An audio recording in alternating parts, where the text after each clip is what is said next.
네, 안녕하세요. 예, 지금 우리 오늘 194페이지 건축법을 공부할 차례인데요.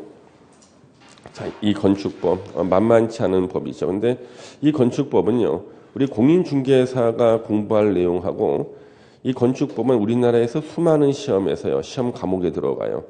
주로 이제 건축 기사 시험이죠. 건축사 시험, 건축 기사 시험도 있고 우리 공인중개사 시험 외에도요. 감정평가사, 주택관리사 이런 시험에도 다 건축법이 들어갑니다.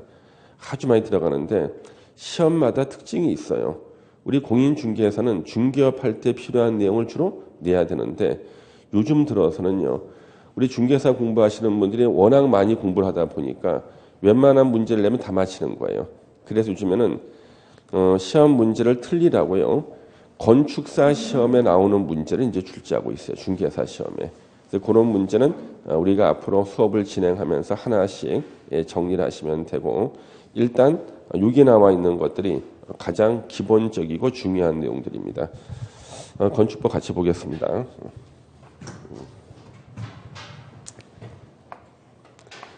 자, 이 건축법 시험에는 7문제가 나와요. 이거 문제. 예. 우리 건축법은 공부의 출발은요. 일단 요 적용 범위부터 출발해야 돼요. 건축법의 적용 범위부터. 건축법의 적용 범위부터 보셔야 되는데 우리 건축법의 적용 범위는 크게 세 가지로 나눠집니다. 먼저 건축법의 적용 대상물이 있고요. 건축법 적용 대상물. 건축법의 적용 대상 행위가 있고요. 그 다음에 건축법에 적용 대상 지역이 있습니다. 적용 대상 지역이 이렇게 있어요.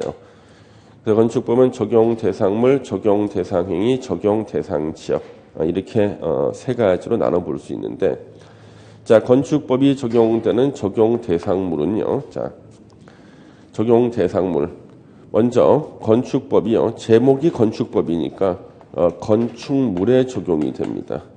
건축물에 적용이 돼요. 건축물에 적용된다. 건축물이 놓여있는 토지를 대지라 그래요. 대지에도 적용되고 그 다음에 우리 건축설비라는 게 있습니다. 건축설비. 그러니까 건축물 안에 있는 뭐 가스 설비라든가 전기 설비 이런 건축 설비에도 적용이 되고요. 그다음에 이제 공작물에도 적용이 되는데요. 모든 공작물이 아니라 일정한 조건을 갖춘 공작물이에요. 그래서 우리 공작물의 대표가 광고탑 같은 겁니다. 우리 고속도로 지나가다 보면은요. 고속도로 옆에 보면은 탑이 하나 있죠. 광고탑. 삼성, 르노 자동차 이런 것들. 이것도 건축법이 적용될 수 있는 공작물에 해당합니다. 그리고 이 건축법이 이제 적용되는 적용 대상 행위는 법 이름이 건축법이니까요. 일단 건축에 적용이 됩니다. 건축. 이 건축의 종류는 총 5가지가 있어요. 아무것도 없는 대지에 건물을 새로 짓는 거 신축이라 그래요. 기존의 건물을 더 늘려 짓는 것을 증축이라 그러고요. 건물을 부시고 새로 짓는 것을 개축. 천재지변으로 멸실된 건물을 새로 지으면 재축이라 그래요. 그 다음에 건축물의 주요 구조부를 해체하지 않고 동일한 대지 안에 다른 위치로 옮기는 거 이걸 이전이라 그럽니다. 자, 이 5개를 우리는 다 건축이라 그래요. 다 건축이라고 합니다. 예, 건축. 그래서 건축의 종류는 5개. 근데 우리 건물을 크게 고치는 것을 대수선이라 그럽니다. 그래서 대수선에도 건축법이 적용이 되고요. 건물의 용도를 바꾸는 것을 용도 변경이라 그래요. 용도 변경에도 건축법이 적용됩니다.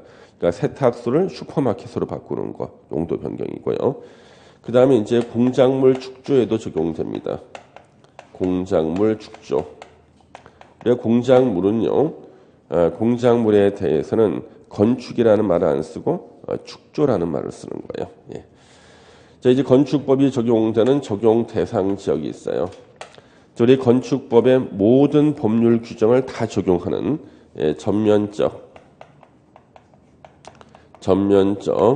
적용 대상 지역이 있고요. 건축법의 일부 조항을 적용하지 않는 일부 조항 적용 배제 지역이 있습니다.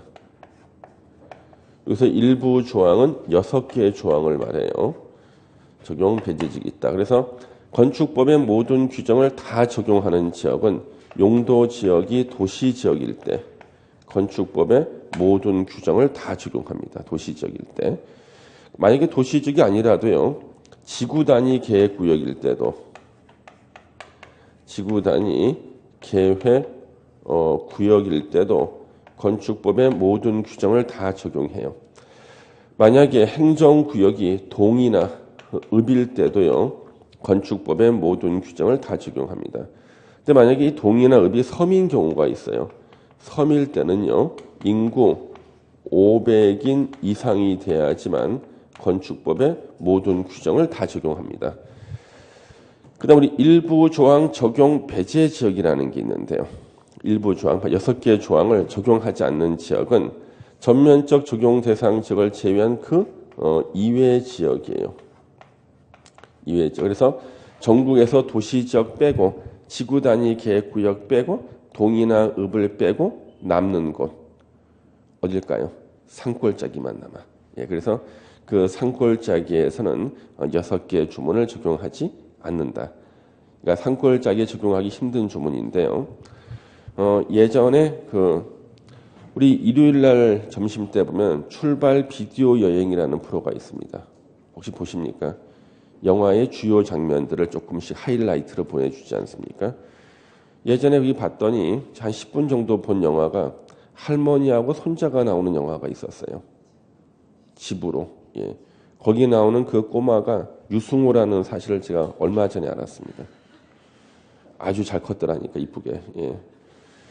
그래서 그 집으로 나는 영화를 딱 보는 순간 저기가 바로 일부 조항을 적용하지 않는 지역이구나. 6개의 조항. 저는 이제 공법적인 시각으로 영화를 보는 거죠. 예전 텔레비전에 보니까 반지의 제왕을 해주는데 딱 보는 순간 거기 나오는 건물은 다 건축법 위반이에요. 예. 영화에 감동이 없더라는 거지. 다 공법적인 시각을 보다 보니까 그 6개의 조항을 적용하지 않는 지역도 있다. 산골짜기를 말합니다. 자, 그러면은 이 건축법상 이 적용 범위 있잖아요. 자, 이 적용 범위를 딱 보시면은 이 자체도 시험 문제야. 이 자체도. 그래서 이 자체가 시험 문제라는 게 무슨 뜻이냐 그러면 예전에 나왔던 기출 문제. 이전은 건축에 해당하지 않는다. X. 예. 같은 대지 안에 건물을 들었다 옮기는 것도 건축에 들어가요. 이전하는 것도. 목조 건물 같은 거. 예. 그 다음에 건축법의 일부 규정을 적용하지 않는 지역도 있다. 맞죠? 다 기출문제라니까. 이 자체도 다 기출문제입니다. 자, 우리 건축법 한번 쫙 보시면은, 그래서 여기 194페이지에 건축법에 적용해가지고 전면적 적용 대상 지역 등 해서 자, 서울특별시는 전부가 다 도시지역이에요. 그래서 도시지역, 지구 단위 계획구역, 동이나 섬일 때는 500명 이상일 때 이런 지역은 건축법을 다 적용한다 그랬죠? 예. 그런데 그 외의 지역에서는 산골짜기지. 산골짜기에서는 6개의 조문을 적용하지 않는다. 선생님, 이 6개의 조문은 왜 적용하지 않을까요? 이 6개의 조문은요. 도시 지역에나 적용할 만한 것이고 산골짜기에서는 적용하기 힘든 조문 6개인데요.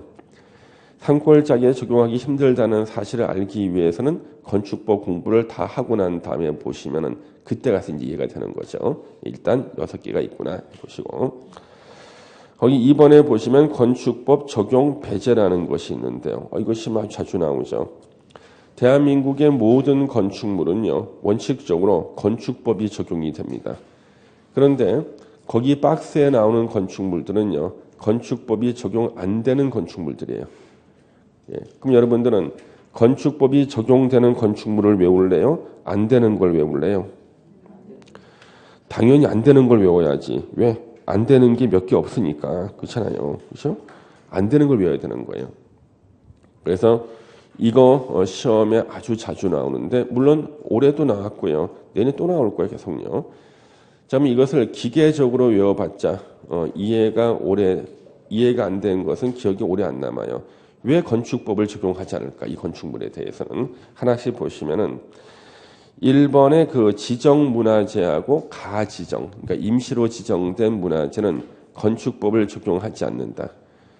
만약에 문화재에다 건축법을 적용하면요, 우리 봉정사 극락전이라고 있어요. 부석사 무량수전 이런 것들요 다 건축법 위반이에요. 철거해야 돼. 그러니까 우리나라 문화재들은 다 철거 대상 될 거 아니에요, 그렇죠? 그래서 문화재에는 적용하지 않는다. 그 다음에 철도나 궤도의 선로 부지 안에 있는 시설. 자, 우리 법을 떠나서 상식 한번 여쭤볼게요. 상식. 우리 법을 떠나 상식을 여쭤보는데 철도 바로 옆에다 건물 지면 될까요? 철도 위에다 지면 어때? 철도 위에다가. 철도 밑에 땅 파고 짓는 거 어때? 안 되겠죠.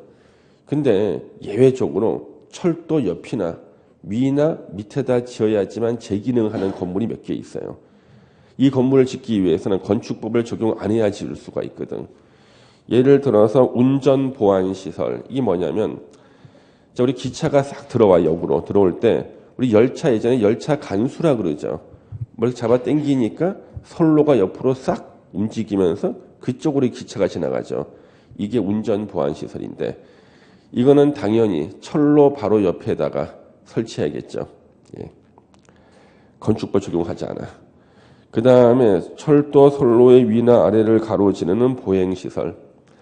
자, 서울역에 갔더니요. 부산으로 가는 KTX 열차를 승차하실 분은 몇 번 승강장으로 가십시오는 안내 방송이 나와요.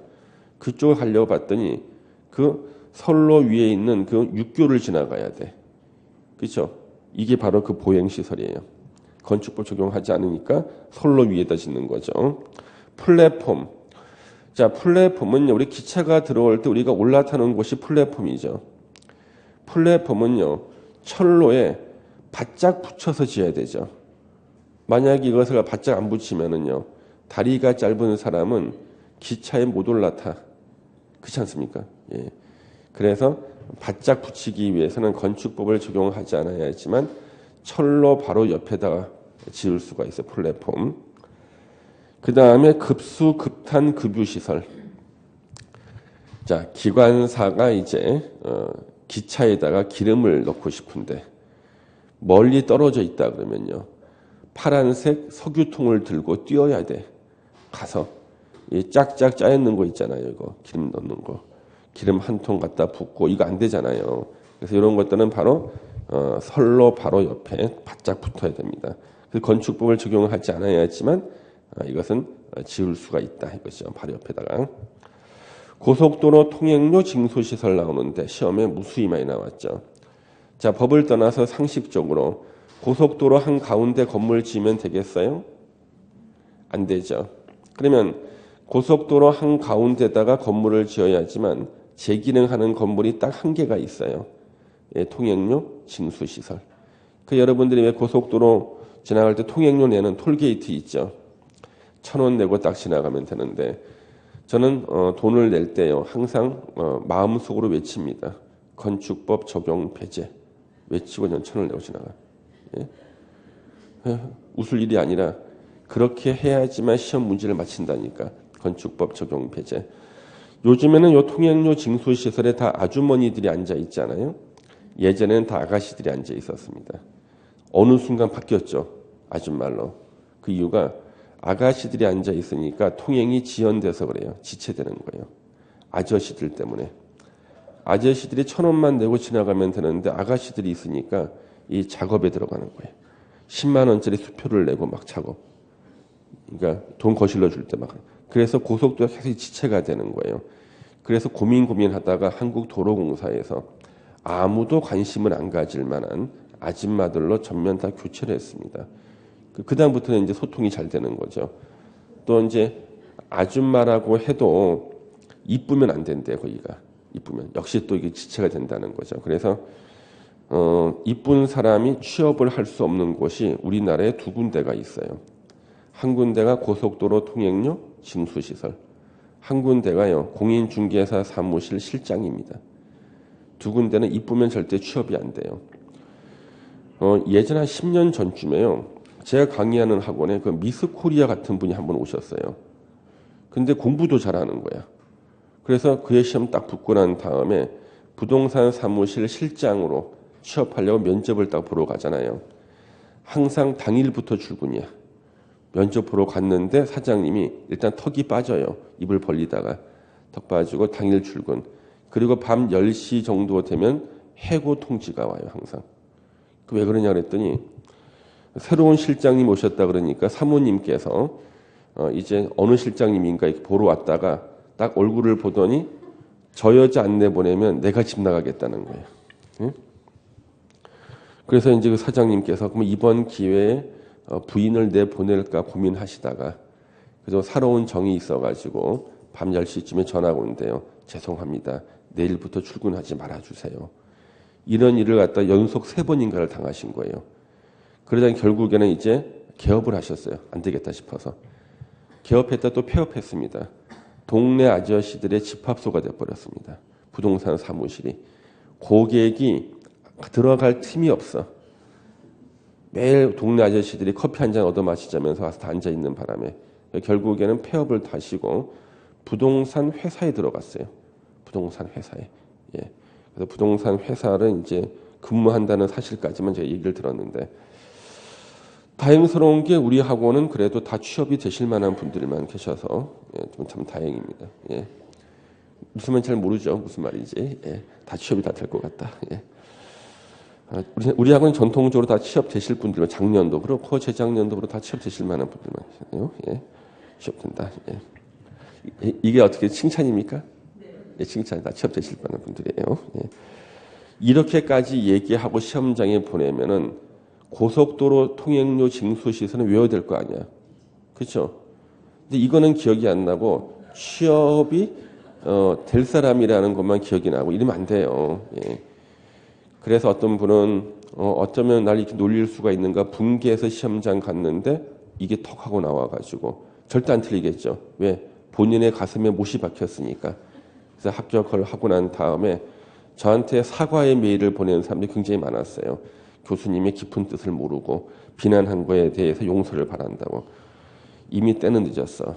이미 못이 박혀서 뽑을 수도 없어. 예. 예. 그래서 우리 공부할 때 이거 딱 보는 순간 여러분들은 앞으로 이것은 건축법을 적용하지 않는 건축물이구나 아시면 되겠고요.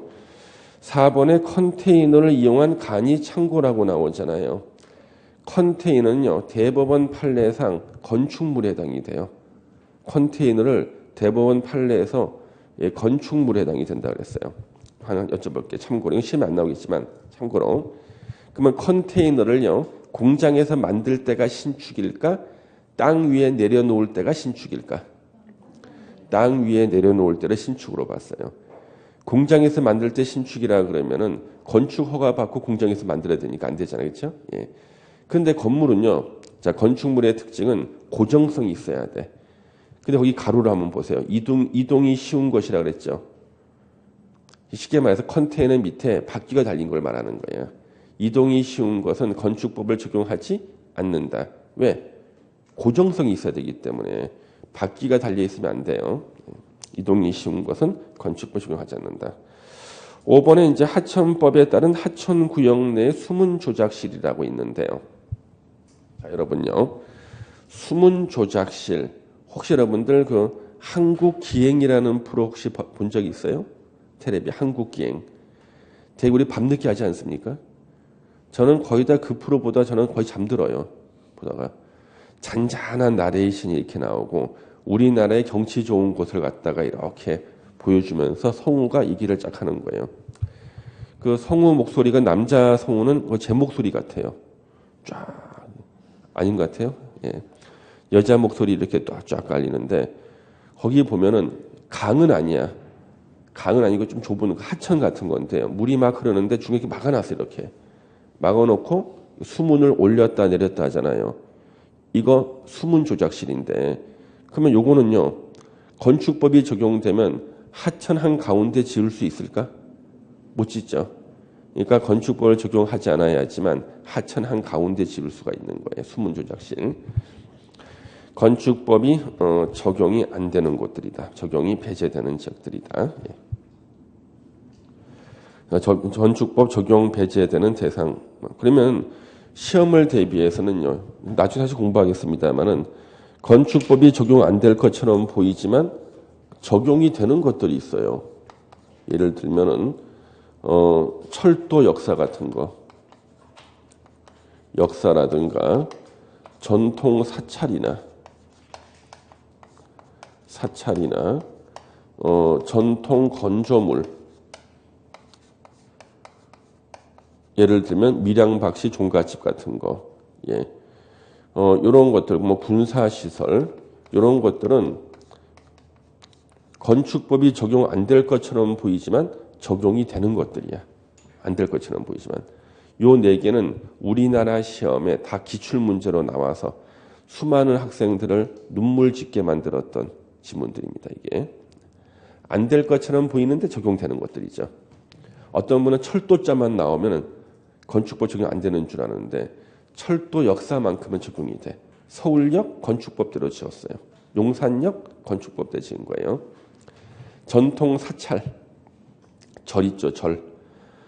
전통 사찰은요, 저기 문화재일 때는 건축법이 적용 안 되지만 문화재가 아닌 전통 사찰은요, 다 건축법이 적용이 됩니다. 전통 사찰 건축법이 적용이 됩니다. 저는 이 전통 사찰이 건축법이 적용이 된다는 사실을 고등학교 2학년 때 알았습니다. 저는요, 고2 때 알았습니다. 이 타고난 공법 선생 아니겠습니까? 고등학교 2학년 때 전통 사찰은 건축법이 적용된다는 사실을 제가 알았다는 거죠. 예. 제가 고등학교 2학년 때였어요.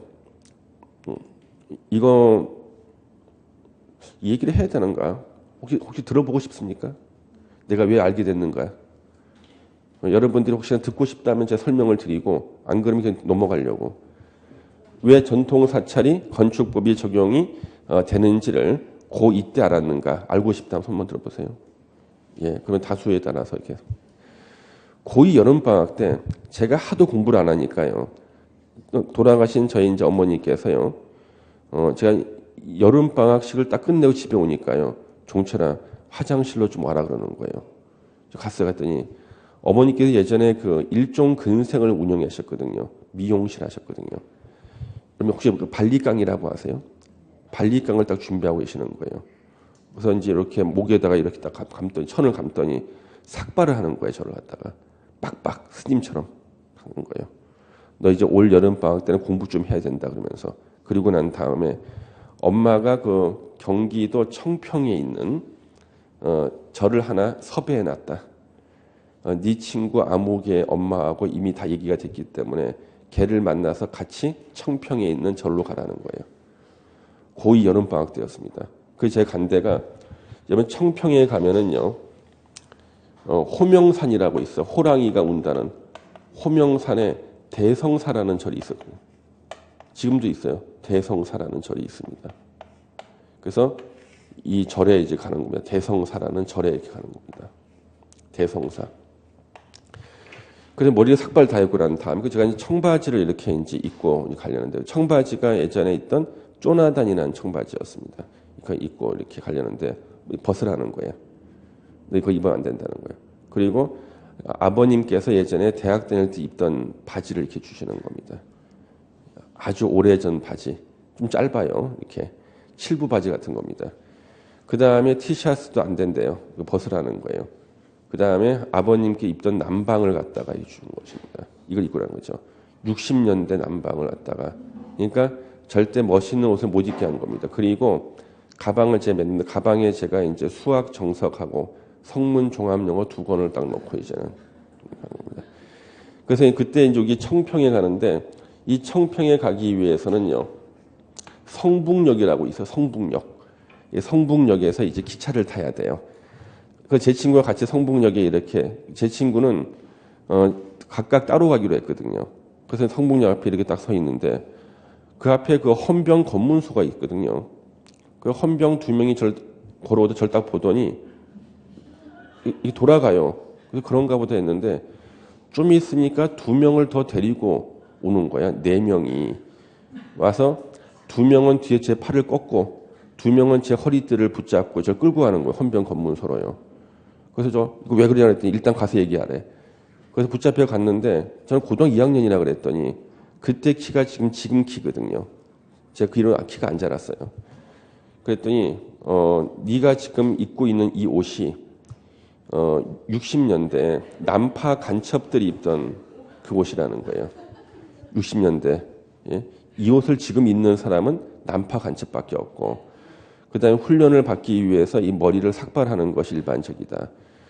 저 고2라는 학교에다 전화해가지고 저 신원이 확인이 됐어요.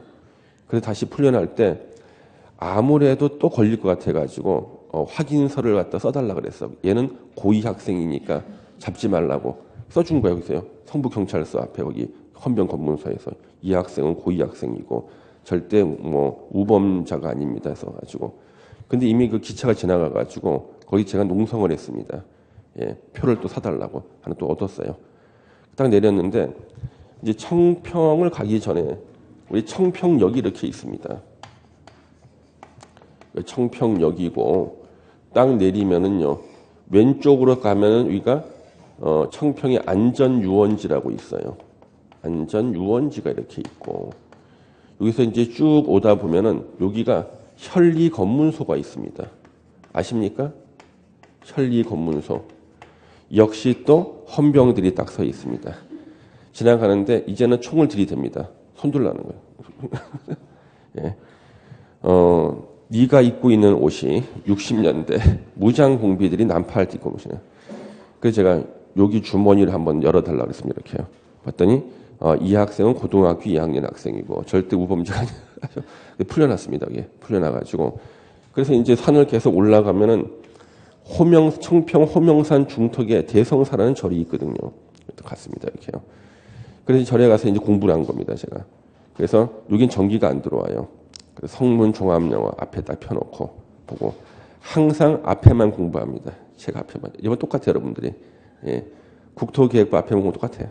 이렇게 하는 거예요. 예. 근데 한날 공부하고 있는데 저는 이게 본당이고 저는 이 별당이 있었거든요. 이게 별당. 별당에 제 친구가 같이 공부를 하고 있었습니다. 근데 이제 한날 갑자기 라디오를 들었는데요. 여기 안전유원지에서 제1회 강변가요제를 한다는 거예요. 너무 좋았습니다. 놀러 간 거지. 그래서 딱 갔더니 제1회 강변가요제를 하는 거예요. 이때 초대 가수가 윤신혜라는 가수가 초대 가수로 나왔습니다. 사회는 서세원이라는 개그맨이 사회를 보고요. 재밌게 놀았거든요. 놀고 와서 이제 또 공부를 또 하고 있는데 며칠 지났는데 갑자기 라디오에서요. 인천 지역이 적기에 공습을 받고 있다는 거야. 이거는 실제 상황입니다. 이게 난리 난 거야 이제. 보니까 전쟁 난 거야 이게. 전쟁 난 거야. 예. 인천 지역이 적기에 공습을 받고 있다. 실제 상황이라는 거야. 그래서 제가 막 달려갔습니다. 본당으로. 주지 스님 이제 우리 다 죽었습니다. 이제 전쟁 났습니다. 그랬더니 스님께서 미동도 안 하시는 거예요. 너는 가서 공부나 해라. 그래가지고 아직 전쟁 날 때가 안 됐다 그러는 겁니다. 이 천기를 봤더니 전쟁 날 때가 아니라는 거예요. 예. 그 공부를 하고 있는데 나중에 보니까 미그기를 몰고 북쪽에서 조종사가 이게 넘어온 날입니다. 그날이요. 예. 그리고 그 다음 날이었어요. 이제 다음 날인데 군청에서요 올라온 거예요. 스님한테 스님 요 아래처 요 별채가 건축법 위반입니다. 그러는 거예요. 제 어린 나이에 아니 절이 무슨 건축법이 적용되나 그랬더니 예? 이 스님께서 나는 건축법을 잘 모르네. 스님 그래도 이 아래채 별채는 건축법 위반이기 때문에 철거하셔야 됩니다. 자네를 위해서 불공을 들여주겠네. 그냥 돌아가게. 그래서 제가 그때 이 건축법이 예? 전통 사찰도 건축법이 적용된다는 사실을 미그기가 넘어온 그 다음 날 알았어 내가. 고 여름 방학 때. 그리고 나서 이제 법대 입학해서 이걸 보니까 역시 이게 있어. 예. 여러분, 전 타고난 사람 아니겠습니까? 예. 그래서 이 전통 사찰이 국내 시험에서 제일 많이 나왔어요. 국내 시험에서 건축법이 적용이 된다는 게 제일 많이 나왔고, 이 박 선생은 고2 여름방학 때 미국이가 넘어온 그 다음 날 알았다. 예. 타고난 공부 선생 아니겠습니까? 예. 예.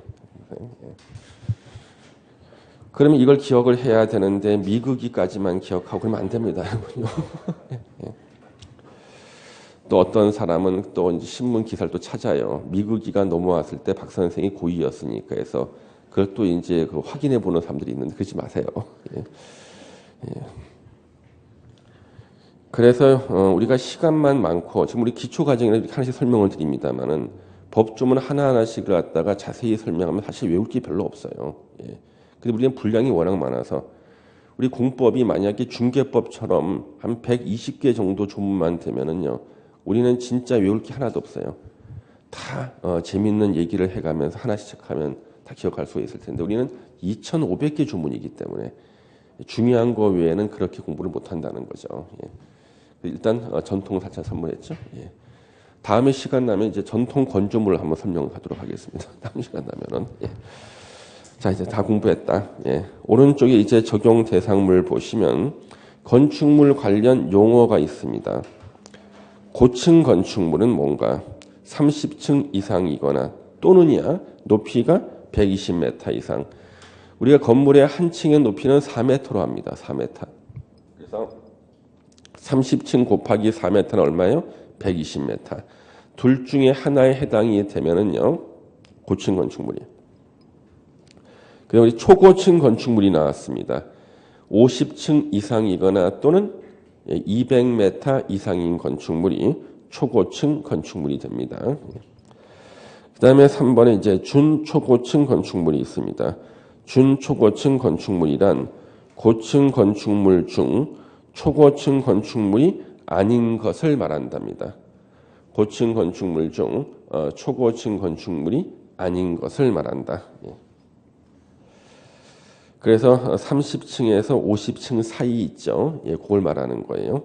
주요 구조부가 있습니다. 주요 구조부. 시험에 자주 나오고 있어요. 내력벽, 건물의 하중을 지탱하는 벽을 내력벽이라 그래요. 중요하거든요. 이거 없어지면은 건물 무너집니다. 기둥이 있고 바닥하고 보가 있는데요. 우리 보가 뭡니까? 보가 뭔가? 보는요. 이렇게 이제 기둥이 이렇게 있어요. 기둥 있을 때 기둥과 기둥을 연결시켜 가지고 기둥이 흔들리지 않게 하는 이것을 보라 그러는 거예요. 예. 보라 그럽니다. 지붕틀. 우리 지붕을 만드는 틀이 있어요.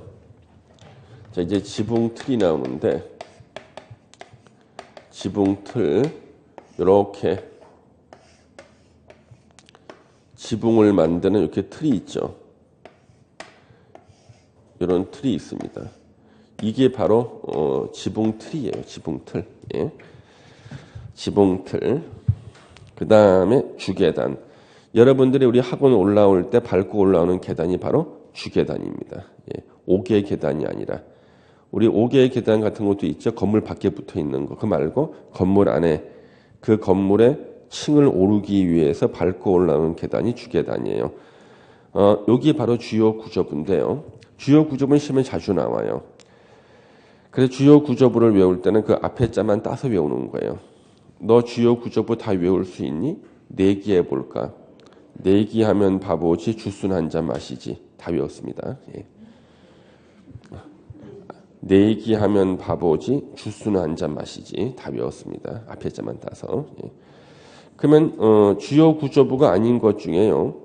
최하층 바닥이라는 게 있고요.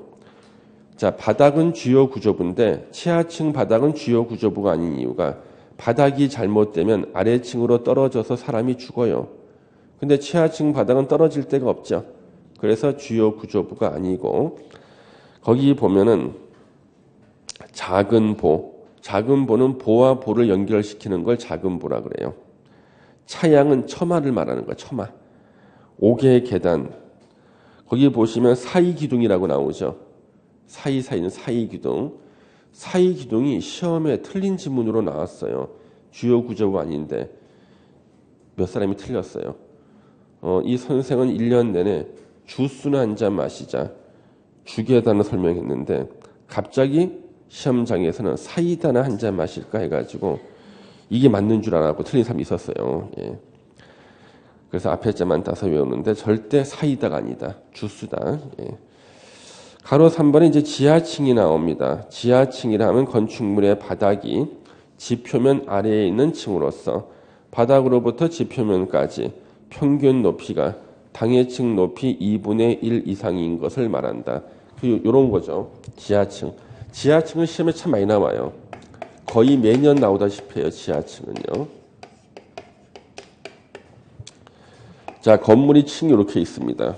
이렇게 있는데 한 층에 반. 자, 한 층의 반이 땅 속으로 들어가 있는 거예요. 반 이상이. 예를 들면 이 한 층의 우리 기본 높이가 4m거든요. 4m인데 땅 속으로 2m 이상이 들어가면 우리는 이것을 지하층이라 그래요. 다 들어가도 물론 지하층이고 일단 반만 들어가도 지하층인데 혹시 여러분들 반지하란 말 들어봤어요? 반지하. 자, 이 반지하란 말이 왜 나오냐면 반지하란 말은 법이 없어요. 반이 들어갔다고 반지하라 그러는 거예요. 그러면 우리 반만 들어가도 지하층이라 그랬죠. 그래서 반이 들어가는 반지하 만든 이유가 요 지하층은요. 층수 산정에 포함 안 시켜. 예, 그 다음에 용적률에도 포함 안 시켜요. 지하층 바닥 면적은 용적률에도 포함 안 시키고 지하층은 층수에도 없는 거예요. 자, 어떤 사람이 지하 2층, 지상 3층짜리 건물을 갖고 있어요. 너는 몇 층짜리 건물을 갖고 있니? 그러면 몇 층이라 그래야 돼요? 3층이라 그래야 돼. 지하는 층수에 포함 안 시켜. 그러면 여러분들 우리 63빌딩은요. 63빌딩은 몇 층인가? 63빌딩은 몇 층이야? 예? 63빌딩은 지상 60층, 지하 3층이죠. 그러면 60층이라 그래야지 63빌딩은. 근데 왜 63빌딩이라 그래? 건축법을 공부하지 않은 사람이 지상 60, 지하 3 합쳐서 63. 그래서 63빌딩 했는데 지금 와서 이름을 바꿀 수가 없네. 예? 정확히 우리 60빌딩을 해야지, 그렇지? 그렇죠? 예. 지하는 층수에 포함 안 시키니까, 그렇죠? 예. 그래서 우리가 이제 이렇게 반지하라는 말 안 쓴다 그랬잖아요. 반지하층을 만든 다음에 여기에다가 이렇게 창문을 만들어. 요걸 우리 임대해서 임대 수익을 얻거나 아니면 공장처럼 쓰고 있지 않습니까? 이렇게요? 이렇게 쓰고 있는 거렇게요. 예. 그래서 반지하층. 그 제가 예전에 그 달동네에 살 때 어렸을 때 성북구 하월곡동 산 1번지에 살 때입니다. 요 반지하가 산동네 이렇게 있었어요. 이렇게요. 여기가 거의 다 공장이었어요. 가내 공장. 그래서 여기 가가지고 제가 했던 거 미키마우스 인형에 눈 붙이기. 이렇게. 이 봉제 인형 눈 붙이기 했습니다. 어려운 고사리 손으로 전에. 예. 이거 끝나고 나면 구슬의 실 꿰기. 이거 해서 보고. 예. 이 끝나고 나면 이쑤시개 뒤에 셀로판지 붙이기. 요. 마지막으로 한 게 풀빵 봉투에 풀칠하기. 봉투 풀칠하기. 이거 했습니다. 제가 예전에. 예. 어렸을 때. 이런 거 혹시 안 해보셨습니까? 순탄한 인생을 살아왔군. 순탄한 인생을. 예? 예. 이 선생은 달동네에서 저런 걸 하면서도 제가 이렇게 바르게 크지 않았습니까? 그렇죠? 예. 순탄한 인생을 살아왔어요. 그러면 바로 저기가 지하층이에요. 건축물의 층수에 포함 안 되고 지하층 바닥 면적은 용적률에도 제외가 되니까 반지하를 해가 저 임대해서 수익을 얻으려는 거죠. 예. 지하층 공부했다. 예. 가로 4번의 층수 보세요. 층의 구분이 불명확한 경우 층의 구분이 명확하지 아니한 건축물은 당해 건축물 높이 4m마다 하나의 층으로 산정한다. 4m마다 하나의 층으로. 우리 그 반지의 제왕 같은 이제 영화를 딱 보면은요, 탑이 이렇게 나오는데요. 탑의 중간에 막힌 데가 없다고 해서 이 탑이 1층이냐? 이거 아니라는 거지. 4m마다 끊어서 하나의 층으로 계산한다는 뜻이고, 건축물 부분에 따라 층수가 다른 경우가 있어요. 이쪽 출입구로 들어갔더니 3층이고요. 반대쪽 출입구로 들어오니까 2층이야. 이런 것들이 있죠. 이때는 가장 많은 층수를 그 건축물의 층수로 합니다. 시험에 무수히 많이 나왔죠. 층수에서 제외해 보세요. 지하층은 층수에 산입하지 아니한다. 예. 뒤로 넘기시면은 이제 면적과 관련되는 게 나와요. 대지 면적. 대지는 수평 투영 면적으로 한다.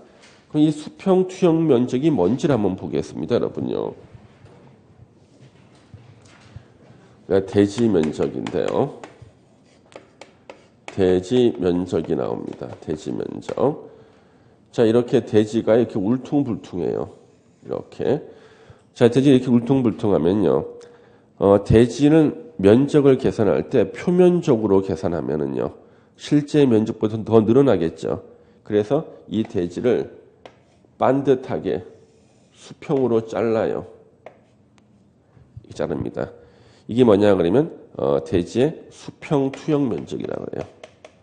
수평 투영 면적이라고 합니다. 그래서 수평 투영 면적, 이거 우리가 대지 면적 산정할 때 쓰는 겁니다. 수평 투영 면적, 예. 대지 면적. 네. 자, 그래서 대지의 수평 투영 면적으로 하고요. 그 다음에 대지 면적에서 제외하는 것들이 있는데, 이거는 우리가 지금은 공부를 못해요. 그래서 요것은 일단 빼놓으시고, 바닥 면적은요, 원칙, 건축물의 각 층 또는 그 일부로서 벽, 기둥, 그 밖에 이와 유사한 구획의 중심선으로 둘러싸인 부분의 수평 투영 면적으로 한다. 이게 이제 바닥 면적의 원칙인데요. 우리는 이 원칙이 있다 할지라도 우리 머릿속에서 생각할 것이 있어요. 바닥 면적이라는 것은 우리가 일상생활에 사용하는 공간을 말한다.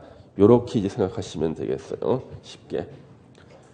그래서 이제 요 바닥 면적은요. 바닥 면적은 일상생활에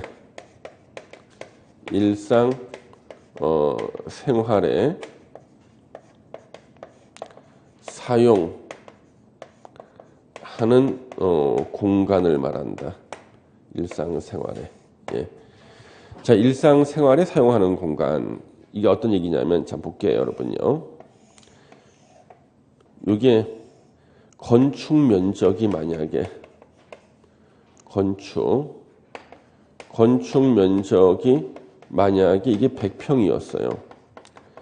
근데 100평인 건축 면적 중에 요만큼이 한 2평 정도가 엘리베이터가 설치가 돼 있어.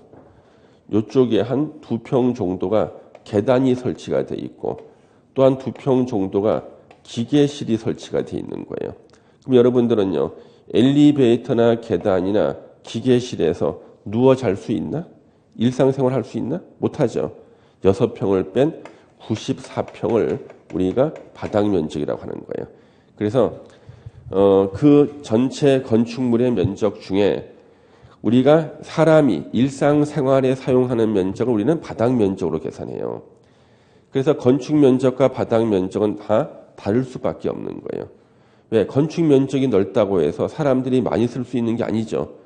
사람들이 쓸 수 있는 공간이 넓어야지만 사람들이 많이 살 수 있는 거예요. 바닥 면적. 그래서 밑에 거기 니은번에 특례가 나오는데, 이 특례는 지금 여러분들 자세히 공부하시는 것이 아니고 제 말 듣고 이해만 하시면 돼요. 바닥 면적에 포함이 되는 곳은 자기가 누워 잘 수 있으면 바닥 면적에 포함이 되고, 누워 잘 수 없으면 포함이 안 되는 건데, 이걸 기계적으로 외우는 사람들이 있어요.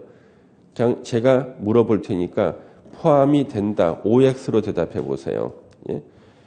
지하 주차장 X. 안 되겠죠. 이게 외울 필요 없잖아요. 예. 옥상의 탑. 옥상의 탑에서 잘 수 있어? 안 되지. 정화조 X. 그 다음에 장식탑, 승강기탑, 예, 계단탑 X. 아파트 화단, 더스트 슈트. 이것을 보시면은요, 물탱크나 기름탱크 어때? 안 되겠죠? 이걸 갖다가 앞에 자를 따서 외우는 사람도 있는 거예요. 그럼 안 되는 거예요, 이거. 딱 봐가지고 누워 잘 수 있으면은 바닥 면적 포함, 못 잔다 싶으면은 제외인데, 물론 자기를 기준으로 하는 게 아니라 정상적인 사람을 기준으로 해야 돼. 예? 가끔 자, 놀이터 어때? 놀이터는 X지, 그죠? 그런데 자기가 놀이터에 있다 누워 잔 적이 있단 말이야. 화단에 엎어서 잔 적도 있어. 엎어져서. 본인을 기준하지 말고 정상적인 사람을 기준하는 거예요. 그럼 문제 다 맞히죠, 그렇죠? 예, 그렇게 이해하시면 되겠습니다. 지금 외우는 게 아니고, 보세요, 밑에 4번 보세요. 4번 박스는 4번 방. 기계실, 전기실, 어린이 놀이터, 조경시설, 아파트 화단, 이런 것들을 갖다가 기계 좀 외우는 게 아니라니까. 아셨죠? 여기 3번 마찬가지야. 승강기탑, 계단탑, 장식탑, 다락 등등이 쭉 나오죠. 예. 다락은 사람이 자는 게 아니라 짐을 놓는 곳이 다락이라고. 예. 굴뚝, 자기가 무슨 말이야. 응? 자기가 무슨 그 산타클로스도 아니고. 다락. 예. 더스트 슈트, 먼지 빼내는 통풍구를 말해. 설비 덕트, 보일러 설비 덕트 같은 거, 이런 것들. 물탱크, 기름탱크, 냉각탑, 정화조. 냉각탑 얼어 죽어요, 안 돼. 예. 자, 그래서 이런 것들이 외워서 해결되는 것이 아니죠, 그렇죠? 이해를 해야 되는 거예요. 예. 그러니까 이해해서 할 수 있는 건 다 이해. 그 다음에 조금 외울 것은 외우고, 이런 식으로 공부를 하시면 괜찮고요. 기초과정 때부터 공부를 하시면 아주 공부가 편해집니다. 3번의 연면적 보세요. 각 층의 바닥 면적 합계를 연면적이라 그래요. 근데 용적률 산정할 때는 그 바닥 면적에서 빼는 것들이 있어. 지하층 면적은 뺀다. 지상층이라도 주차용으로 쓰는 면적은 빼요. 주차장 설치를 장려하려고. 초고층과 준초고층 건축물에 화재 났을 때 대피하는 피난 안전구역 면적도 용적률에서 뺀다. 경사지붕 아래에 설치하는 대피 공간도 뺀다. 지금 이거 잘 이해가 안 돼. 이것은 조금 시간이 지나면은 좀 이해가 돼요. 건축법의 다른 부분을 공부하신 다음에 보셔야지만 조금 더 이해가 될 수가 있습니다. 예. 그 다음에 대지, 공간정보 구축 및 관리 등에 관한 법률에 따라 각 필지로 나눈 토지를 말한다. 대지에 대한 정의입니다. 예. 자, 우리가 1필지가 1대지가 되는 게 원칙이거든. 예외가 있어요. 2개 이상 필지가 하나의 대지가 될 수도 있고, 하나 이상 필지 일부도 하나의 대지가 될 수 있다. 예, 그 정도만 보시면 되겠네요. 잠시만 쉬었다가 이제 적용 대상 행위를 보도록 하겠습니다. 예.